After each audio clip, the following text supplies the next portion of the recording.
Justin Fields. There was a lot of momentum about Justin Fields is going to the Falcons. The Falcons being heavy favorites for Justin Fields. Well, recently, reports have come out that the Falcons are trying to go after Kirk Cousins in the market because he's going to be a free agent. And then all of a sudden, we hear all these things about, well, Justin Fields' market is kind of dry right now. Nobody is really trying to give up as much assets, picks that the Bears want for Justin Fields. And the Steelers, we thought maybe the Steelers would go after him, but then now we're hearing Russell Wilson. They're talking to Russell Wilson. They might want to give Kenny Pickett another shot. It's just interesting. One guy on Twitter, he reports on stuff as well. He was like, I don't know why people didn't expect Albright. This. Yeah, he was like, he's probably going to be a backup next year, and I'm like, ooh, oh man, it's getting that bad, huh? It's getting that bad. I don't know why though. Like, I know he had the greatest showing. Contract. That's one of the reasons. I think it's because of the contract situation and the fact that, because I was listening to the NFL radio, and one of the guys breaking it down was like, well, if Justin Fields has a good year, they're gonna have to pay him. I'm like, okay, that's fine. Like, if he has a good year, that's good. Like, this one guy was breaking it down, and the reason why the Steelers would probably go after Russell Wilson over Justin Fields is because of the contract situation. You save a lot more money with Russell Wilson. But if Justin Fields has a really good year, okay then, so what? You get a young You have QB. A good QB that's young. So what? You rather have, and then you don't gotta pay him $60 million. You could get away with paying him like 40 something. You rather have a Russell Wilson where we know his floor. We know what he is. Russell Wilson is a bridge quarterback. He's a guy you get of his career. He's a guy that you get, and you have like a young quarterback that maybe you're trying to develop. He's not ready yet, and you're just having him sit for a year. That's what Russell Wilson is. He's a bridge quarterback. You get him because you drafted a QB. You're trying to develop a QB, and you feel like, all right, we're gonna have him sit for like a year, and we'll let Russ play for now, and then after the season, he can compete with Russ for the starting job. That's what Russ is. Russ is not. He's not Seattle Russ, where he's a Pro Bowl caliber QB. He's one of the top 5 QBs in the NFL. That's not who he is anymore. He's not number 2 on the NFL 100 list. He is in Carson Wentz's position when he went to the Colts. He's in his Commanders. Matt Ryan era.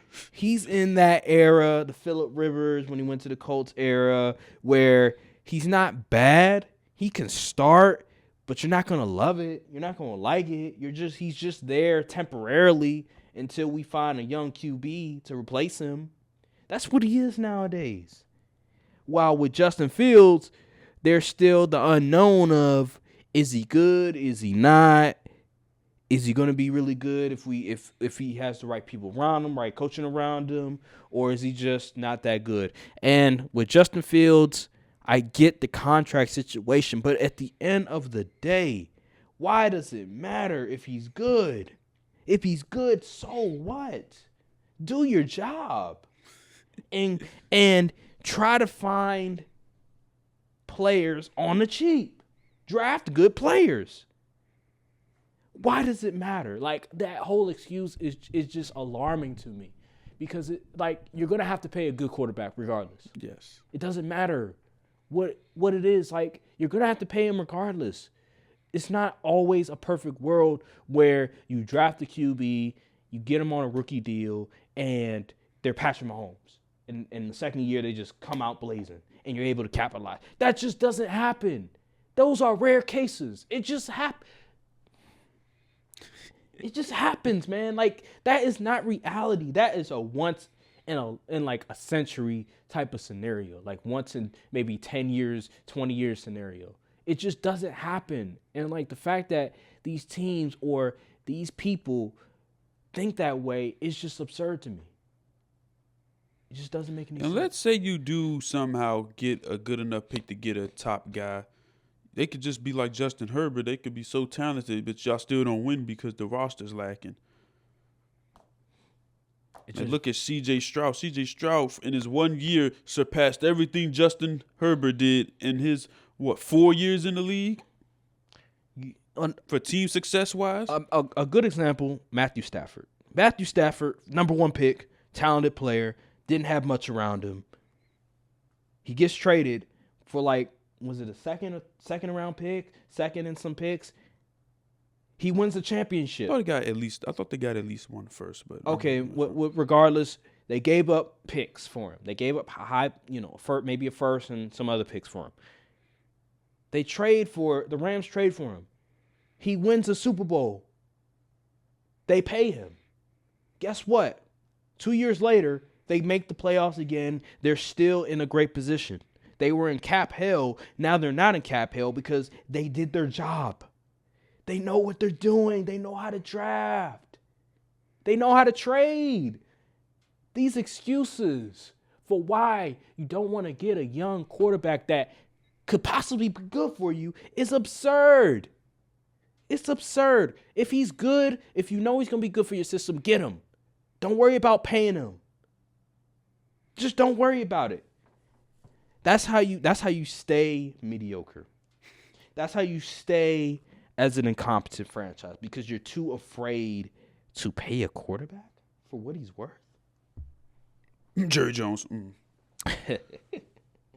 Well, that's I'm gonna need a whole 30-minute segment to break down that whole Cowboys situation. Good Lord. That's a whole different.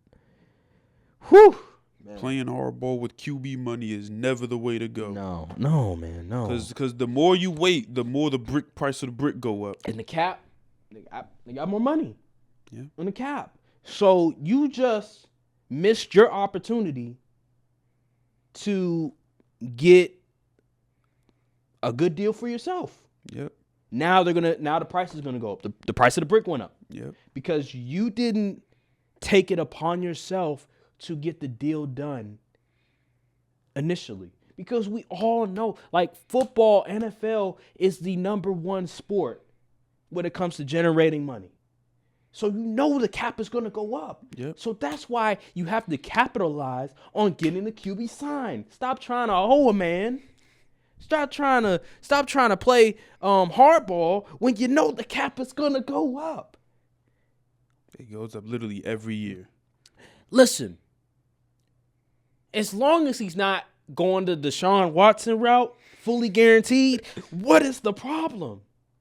Seriously, if the QB is talented, if the QB is great at what he's doing, if the QB is an MVP caliber QB, get the job done. I'm under the impression that if the QB is borderline top 12, you should just pay him. Just pay him.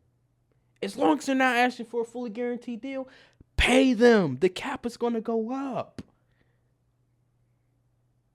Now, if he's a loser, if you're losing games with him, yeah, that's a different story. That's a different story.